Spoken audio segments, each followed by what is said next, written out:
Bismillahirrahmanirrahim. Assalamualaikum warahmatullahi wabarakatuh. Alhamdulillahirrabbilalamin. Allahumma salli ala Muhammad wa ala ali Muhammad. Apa kabar teman-teman semuanya? Bertemu lagi dengan saya di channel Mahkota Hati. Seperti biasa ya, saya tetap berdoa kepada Allah Subhanahu wa taala buat teman-teman semuanya dimanapun kalian berada. Semoga Allah selalu berikan kesehatan, kemurahan rezeki, hidup barokah. Tetap selalu saya doakan juga buat teman-teman saat ini yang lagi banyak hutang, semoga Allah lunaskan hutangnya. Yang lagi sakit, insya Allah Allah sembuhkan sakitnya. Yang lagi sulit rezeki, insya Allah saya doakan semoga Allah luaskan rezekinya. Dan saya tetap mendoakan buat teman-teman semuanya yang terbaik. Kalau saat ini punya hajat, apapun itu semoga Allah wujudkan itu semuanya. Tentunya selalu saya ingatkan juga bahwa silahkan saja kita meminta apa yang kita inginkan kepada Allah, karena itu memang Allah yang suruh ya. Mau minta apapun boleh, tapi jangan lupa juga selalu saya ingatkan, minta ampunan Allah. Fokus ampunan Allah, insya Allah ketika kita terus minta ampun, istighfar, minta ampun atas segala dosa yang pernah kita lakukan, baik yang kita sengaja ataupun yang tidak kita sengaja, insya Allah nanti jalan keluar, perubahan hidup, hutang, insya Allah itu diselesaikan oleh Allah dengan cara-caranya. Karena itu kuncinya teman-teman semuanya. Makanya dulu ketika saya lagi terjerat masalah utang tuh, saya fokus itu minta ampun sama Allah, hingga akhirnya dengan saya itu benar-benar memasrahkan semua urusan saya ke Allah, utang, kesulitan itu akhirnya semua kesulitan yang saya alami itu saya konversikan ke semuanya dalam dosa saya, dan semoga itu semua kesulitan-kesulitan yang saya jalani itu sebagai jalan ampunan atas dosa yang saya lakukan. Akhirnya alhamdulillah pelan-pelan Allah tuh membukakan jalan, memberikan solusi yang tak terduga-duga. Nah buat teman-teman semuanya, saya ingatkan lagi bahwa banyakin istighfar, banyakin minta ampun sama Allah, karena di sana kuncinya. Ya seperti biasa ya, jangan lupa bersyukur di kondisi apapun. Tidak ada alasan bagi kita untuk tidak bersyukur, tetap harus bersyukur. Karena rahmat Allah, nikmat Allah jauh lebih besar. Yang kita terima itu lebih banyak daripada kesulitan yang kita alami. Kalau saat ini teman-teman lagi banyak hutang, lagi banyak masalah, pusing, dikejar tagihan dan segala macamnya, tetap harus bersyukur. Justru di kondisi itu munculkan selalu rasa syukur. Sehingga pelan-pelan dengan rasa syukur yang kita latih terus, insya Allah Allah akan memberikan jalan, terus menambah nikmat itu, keberkahan-keberkahan hidup akan kita rasakan pelan-pelan. Nah, caranya selalu saya ingatkan juga, selalu saya sampaikan juga, terus bersyukur. Alhamdulillah ya Allah hutangku lunas, alhamdulillah ya Allah hidupku barokah, alhamdulillah ya Allah aku sehat. Katakan itu terus. Biarlah Allah yang menyempurnakan itu semua, biarlah Allah yang membukakan jalan atas persoalan yang kita hadapi. Tugas kita terus saja lakukan yang terbaik, terus bersyukur, insya Allah pasti Allah tolong kok. Jangan nyerah ya, jangan nyerah, terus bangkit, terus bergerak, terus perbaiki ibadah. Insya Allah kemudahan-kemudahan itu akan dibuka sama Allah, akan diberikan sama Allah. Baik teman-teman semuanya, sebelum materi seperti biasa ya, yang ingin teman-teman yang ingin dibimbing hutangnya sampai lunas, ya silakan WA nomor yang tertera di bawah ini, itu nomor saya. Kita juga ada kelas online, yang di kelas online itu mereka yang siap untuk dibimbing hutangnya sampai lunas silakan hubungin WA itu, karena di sana kita ada materi riyadhah, kemudian tiap malam itu kita meditasi yang tujuannya itu untuk menguatkan mental kita. Karena berkali-kali saya sampaikan bahwa ketika orang yang terjebak di hutang itu kan mentalnya yang diserangnya, takut, cemas, bingung. Nah, di sana itu perlu kita perkuat mental kita perkuat pikiran kita sehingga kita nggak takut lagi. Nah di materi di kelas online itu materinya salah satunya itu tentang meditasi, yang itu bisa menguatkan. Di samping itu juga ada amalan-amalan yang dia sudah tertata rapi. Kapan sholawat, kapan istighfar, kemudian kapan ngamalkan zikir dan lain sebagainya itu sudah tertata, dan teman-teman tinggal mengamalkannya secara mandiri. Dan di kelas online itu juga kan saya selalu kasih motivasi, selalu kasih semangat buat teman-teman semuanya, bebas konsultasi kapanpun. Saat teman-teman down itu ya perlu dicas. Nah di sanalah fungsinya kita ada pembimbing, ada yang mengarahkan, dipandu sehingga kita turun bangkit kembali. Karena kalau kita sendiri kadang-kadang itu down ya, kadang-kadang kita nggak mampu, butuh support dari orang-orang atau pembimbing kita. Nah teman-teman yang ingin dibimbing silakan ya, silakan bergabung, daftar, kita ada admin, nanti hubungin admin. Insya Allah nanti di sana dijelaskan bagaimana teknisnya. Baik teman-teman semuanya, hari ini saya ingin bahas tentang doa ya, doa. Nah ini kan juga banyak yang nanya ke saya, Pak Ustadz saya itu sudah berdoa lebih kurang 2 tahun kok hutang saya nggak lunas-lunas, kemudian saya sudah mengamalkan berbagai amalan tapi saya merasa itu kok doa saya belum terkabul. Baik, hari ini saya ingin bahas doa, dan ada satu cara yang diajarkan oleh guru saya agar doa kita itu cepat dikabulkan. Selain waktu ya, nah ketika berdoa itu kan waktu yang mustajab itu kan kita sudah paham ya. Antara salah satunya adalah di akhir malam setelah tahajud, antara azan dan iqamat, banyak lah. Tapi ada teknik yang diajarkan guru saya itu bahwa kita berdoa itu dengan rasa. Artinya bagaimana kita memunculkan rasa benar-benar butuh pertolongan Allah sehingga masalah-masalah yang kita hadapin itu dibuka jalannya oleh Allah Subhanahu wa taala. Baik teman-teman semuanya, setiap orang itu pasti pingin ya doanya itu cepat terkabul. Tapi kebanyakan dari kita sudah berdoa, mengamalkan ini dan itu, tapi doanya juga belum terkabul. Nah, saya jawab sesuai pengalamannya. Bisa jadi belum terkabulnya doa Anda itu karena bisa jadi nih ya, bisa jadi, dan ini pengalaman saya, bisa jadi ketika Allah langsung mengijabah doa Anda, misalnya Anda ingin minta hutang lunas, bisa jadi ketika Allah langsung lunaskan hutang Anda, bisa jadi Anda itu nggak mau tahajud lagi, Anda nggak mau sholawat lagi, Anda nggak mau istighfar lagi, Anda nggak rutin lagi puasa Senin Kamis, dan Anda tidak rutin lagi melakukan amal-amal ibadah yang selama ini sudah Anda lakukan. Bisa jadi begitu. Nah, intinya adalah ketika doa Anda merasa belum terkabul, nikmatin saja. Nggak mungkin ke Allah itu ingkar janji, nggak mungkin. Allah itu maha mengabulkan, dan Allah itu lebih tahu dari diri kita.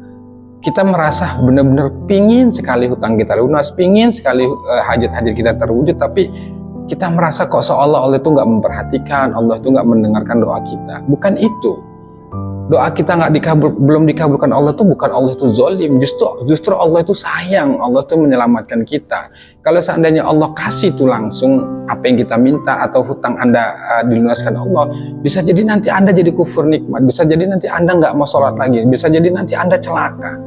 Nah, yang terpenting bagi kita adalah tetap berprasangka baik sama Allah bahwa apapun yang kita minta itu pasti dikabulin Allah, dan itu kata Allah, mintalah kepadaku pasti dikabulkan, dan gak mungkin Allah bohong.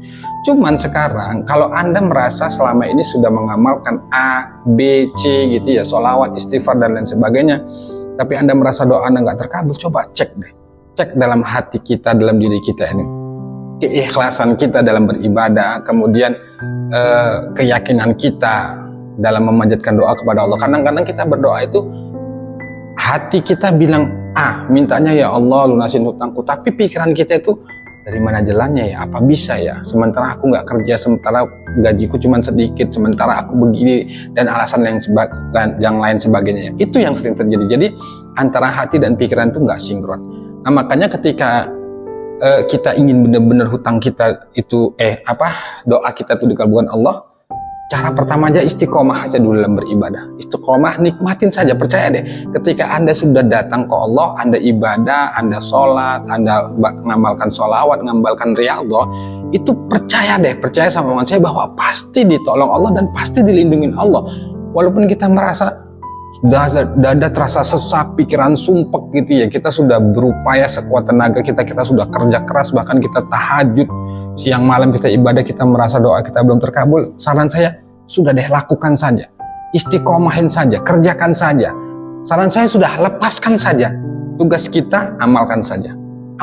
Nah, itulah dulu yang saya alamin. Saya itu dulu merasa begini, saya diajarkan guru, bahkan saya baca buku gitu ya, amalkan ini, caranya begini, restart ulang pikiran, berdoa dengan rasa, berdoa dengan begini, caranya begini, pokoknya banyak. Nah, ketika itu saya lakukan, saya merasa kok seolah Allah itu nggak memperhatikan, Allah itu nggak mendengar doa saya, sehingga kadang-kadang itu saya putus asa, bingung, nggak tahu harus berbuat apa. Hingga akhirnya di sanalah akhirnya saya itu fokusnya bukan minta apa-apa kecuali minta ampun sama Allah, karena saya nggak ngerti lagi harus berbuat apa. Saya minta hutang dilunaskan tapi nggak dilunaskan juga. Saya minta Allah itu banyakin rezeki, mempermudah urusan, tapi saya merasa seolah hidup saya itu biasa saja, nggak ada perubahan, justru kok makin sulit. Hingga akhirnya pun saya di sana itu fokusnya akhirnya karena saya sudah buntu, nggak tahu harus berbuat apa, akhirnya ya sudahlah, saya minta ampun saja sama Allah, nggak minta yang lain-lain. Biarlah urusan hutang, urusan yang lain itu saya serahkan sama Allah, dan fokus saya itu hanya minta ampun, saya pasrahkan ke Allah, terserahlah mau diapain sama Allah. Dan sampai saat ini begitu. Dan alhamdulillah akhirnya ternyata benar. Kalau kita memang sudah siap melepaskan, memasrahkan semua urusan kita kepada Allah dan mempercayakan sepenuhnya pada Allah bahwa insya Allah masalah kita ini selesai, hutang kita ini selesai dengan caranya Allah. Benar teman-teman semuanya, Allah yang membuka jalan itu dengan caranya, bukan dengan cara kita.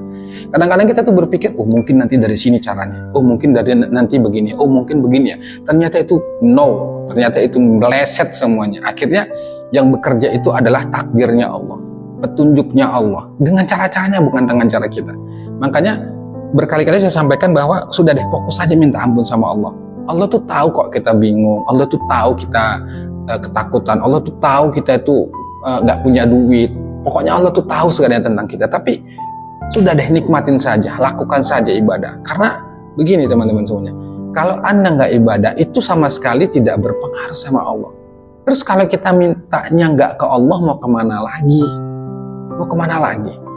Sekarang masalahnya itu tinggal perkara waktu saja. Nah inilah haknya Allah. Allah lah yang tahu kapan nanti Allah itu memberikan apa yang kita minta, kapan Allah itu nanti melunasin hutang kita. Allah yang tahu, kita tidak. Tugas kita itu hanya sebatas ikhtiar, berdoa, berbuat yang terbaik. Selebihnya itu tuh Allah. Makanya secara pengalaman dulu itu saya lebih fokus itu pada minta ampun aja deh sama Allah. Udahlah, tetap lakukan ibadah yang terbaik, baca Quran, sholawat, sholat tahajud, istighfar gitu ya. Ibadah-ibadah yang wajib maupun sunnah kerjakan. Amalan-amalan yang sudah kita pahami lakukan. Perkara hasil sudahlah, itu urusan Allah. Karena berkali saya katakan, kalau Anda fokusnya hasil, fokusnya keajaiban, fokusnya doa, itu makin jauh. Karena secara nggak sadar kita itu memaksa harus sesuai dengan keinginan kita. Itu nggak bisa teman-teman semua, nggak bisa. Tetap yang bekerja itu adalah, finishnya itu adalah Allah yang tentukan semua. Nah, caranya bagaimana? Caranya sudah Anda lakukan saja. Ibadah itu niatkan lillahi ta'ala.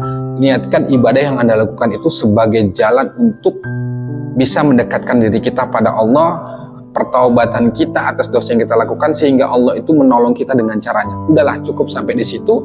Dan fokusnya sudah minta ampun saja sama Allah. Karena begini ya, kenapa saya menyarankan buat teman-teman semuanya yang sudah menonton video saya, yang belum nanti bisa lihat ya di video saya lupa judulnya apa. Kenapa di akhir malam selesai tahajud itu saya lebih menyarankan banyakin istighfar. Kenapa? Ya itu secara pengalaman itu saya alamin. Karena begini, itu tadi yang saya katakan, saya dulu mintanya pingin utang lunas, minta ini, minta itu dan segala macamnya, berbentuk materi yang saya minta, pingin duit banyak, pingin penghasilan sekian. Tapi saya merasa makin saya minta tuh kok makin jauh gitu, seolah kok biasa aja, justru hidup saya tuh makin gak karuan ya, nyungsep gitu. Ya oke lah itu ujiannya, tapi setelah saya renungkan, tarik diri, introspeksi diri, ternyata dosa kita ini masih banyak teman-teman. Makanya banyakin istighfar. Selesai sholat istighfar, kemudian selesai tahajud apalagi di akhir malam, ya itu Masya Allah luar biasa waktu terbaik gitu.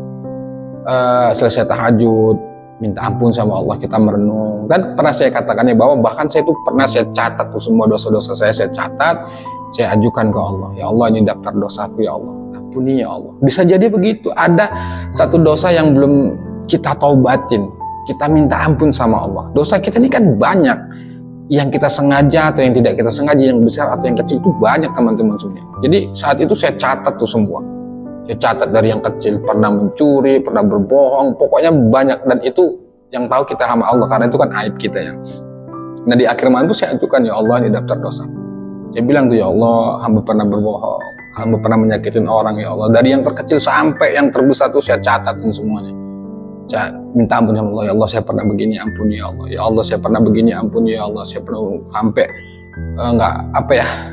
nggak tertahan lagi.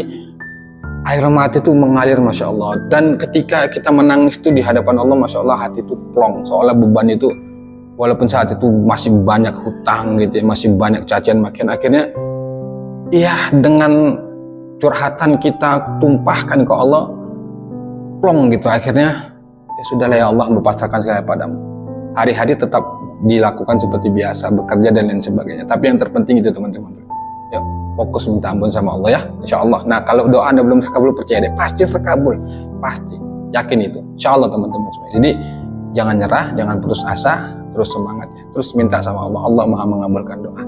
Jadi buat teman-teman semuanya yang saat ini doanya merasa belum terkabul, sabar, nikmatin, ada saatnya, ada waktunya di mana Allah akan membukakan pertolongan itu, memberikan apa yang selama ini Anda minta. Itu teman-teman semuanya. Jadi itu secara pengalamannya. Mudah-mudahan bermanfaat. Wassalamualaikum warahmatullahi wabarakatuh.